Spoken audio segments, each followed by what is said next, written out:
Today's episode of the Just Keep Swimming podcast is brought to you by Audible. Audible is an online audiobook and podcast service offering over 10,000 books and the ability to listen to your favorite podcasts, including the Just Keep Swimming podcast. I personally use Audible all the time and suggest you take a listen to Intentional Living by John C. Maxwell.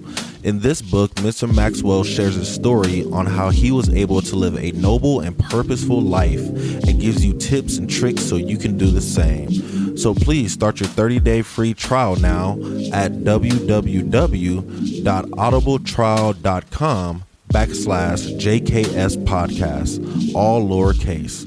Again, that is www.audibletrial.com/JKS podcast. And if you have any more questions or concerns for the Just Keep Swimming podcast, you're always welcome to reach out to us on Facebook or on Instagram at justkeepswimming_podcast, or you can email us at jkspodcast702@gmail.com. And with that out the way, let's dive into it.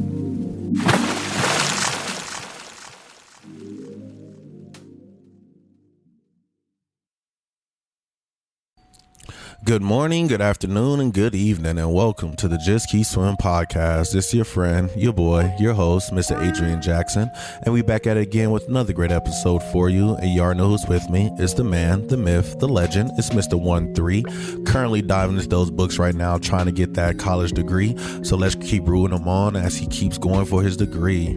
So today, ladies and gentlemen, I want to have a quick conversation about the group mentality. So recently, for those who've been paying attention, you'll see that the New York Knicks have won the NBA Finals. So congratulations to them.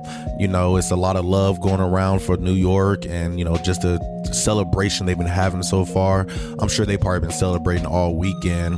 But one thing that I've been paying attention to throughout the celebration is how people have been acting out of normal character, I'm sure, because there's so much excitement, so much love, so much just high energy going on, high emotions going on, that I'm sure you got people acting ways that they usually don't normally act, you know?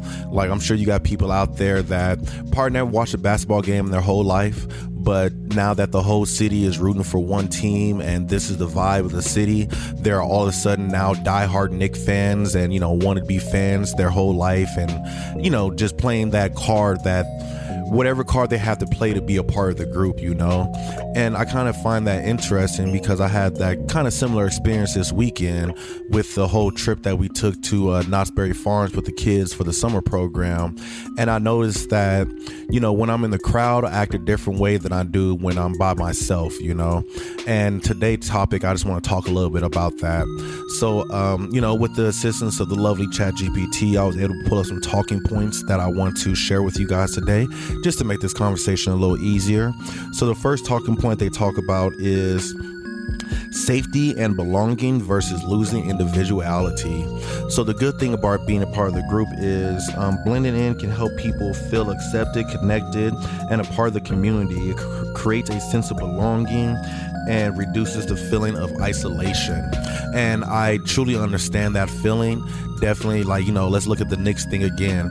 I'm sure there's people out there right now that were feeling lonely, you know, they weren't feeling like there was a part of the group or they had a group to be a part of.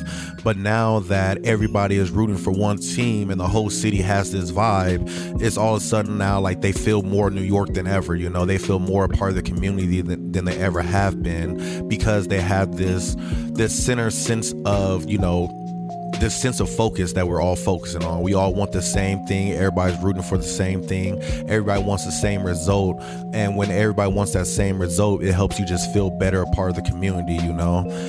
Even when this weekend we went to Knott's Berry Farms and we was doing some we had like a roller coaster tour, which was quote unquote not really too educational, but it was really fun because we got to cut the lines and everything. But you know, we was with all the fellas. It was me, Mr. Leo, and then we had all the boys under us. And our group was just, we call ourselves the hype group because we was just being excited for no reason. You know, we're walking to the ride, chanting the name of the ride. You know, we're getting in line the whole time as they're buckling us in. people were just screaming and hyping each other up and, just laughing. And it was this great energy, it was really, really fun, But I realized that I'm only acting like this because I'm with y'all. If I wasn't with you guys, I would not be chanting to no ride. I would not be, screaming the whole time or anything like that. But because I was around everybody and everybody's throwing this high energy out there, I just felt myself naturally doing that just to be a part of the group, And it's kind of like, it wasn't bad. There was nothing wrong with it, but it just showed me like, so this is what happens when you're part of a group of good energy. You can really just mold into it and just know that we're all have the same mindset. We're all here for fun right now. And, it helps bring that fun up and just helps the fun be even higher than it is, And I'm sure the same thing happens with the celebrations. Like, yes, it probably start off as normal celebrations. People are just cheering, high-fiving each other, chest bumping. But then it's turned into chaos, low-key. People started burning down buildings and burning up school buses and breaking stuff and beating up other people who were wearing the wrong jersey. And it was kind of like, yo, what happened to all this fun excitement we wanted to? And it turned into this mob mentality where if you're not a part of the group, you're against us. And if you're against us, we can't allow that, And I think that right there was like the dark side of what was happening when it came to this whole celebration of mob mentality. And ChatGPT says, one second. The bad, when people focus too much on fitting in, they may suppress their own opinions, values, and personality to avoid standing out. And I think that it was a prime example of what was going on. Like, I'm sure somebody seen somebody getting beat up in a Spurs jersey and was like, "No, that's wrong. We shouldn't do that. We should help them."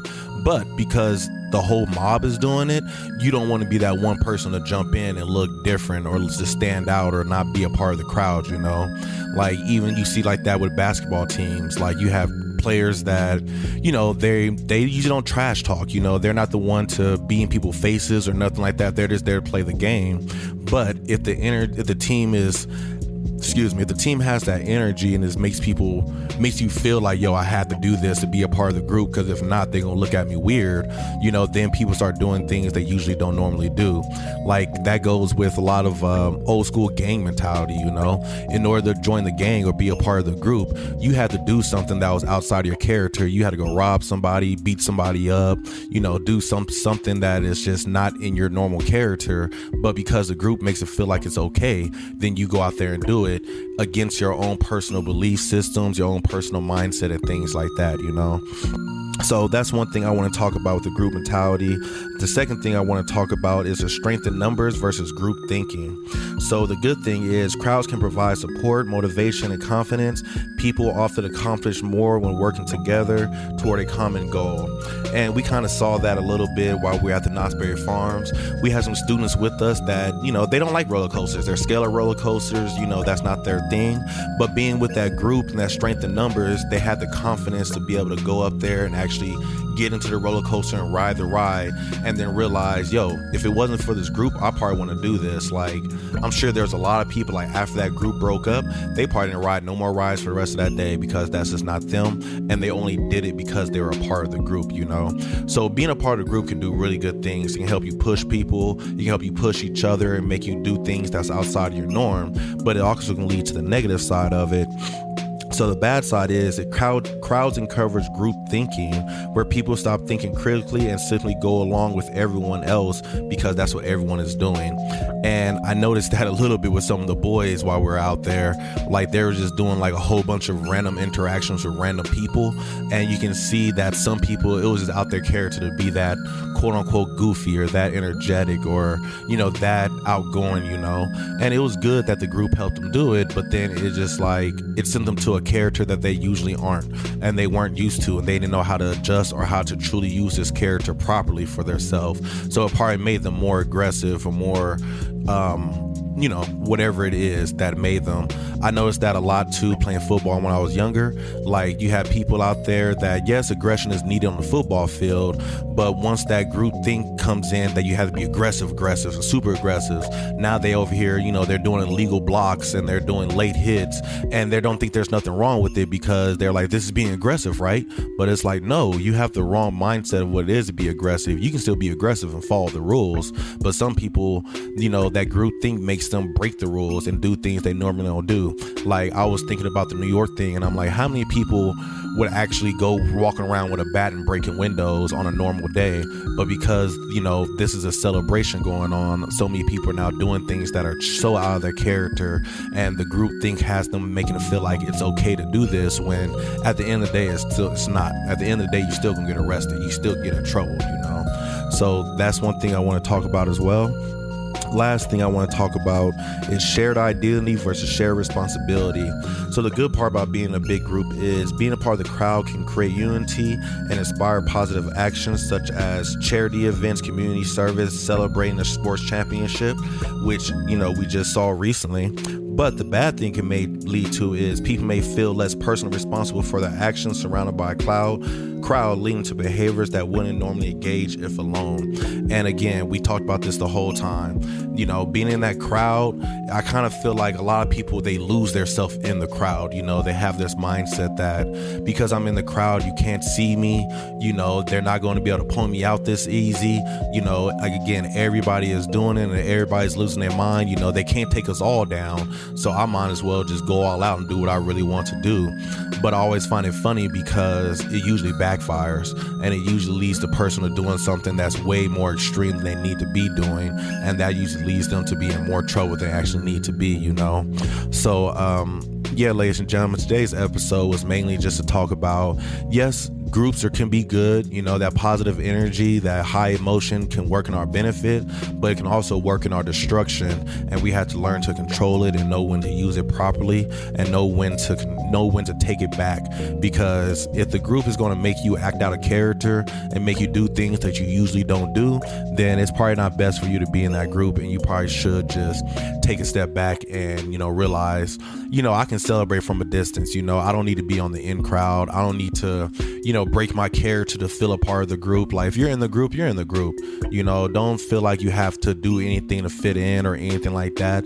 Definitely when it's those major events like the whole New York's Knicks thing, like, you could have easily celebrated from your patio, then going out to the middle of the street and jumped on top of a school bus and kicking in windows or wherever the case may be.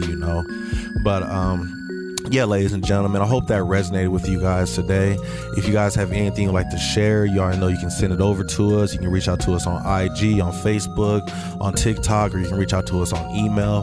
But with all that being said, we hope you guys have a great day, a marvelous afternoon, a splendid evening, and remember to just keep swimming.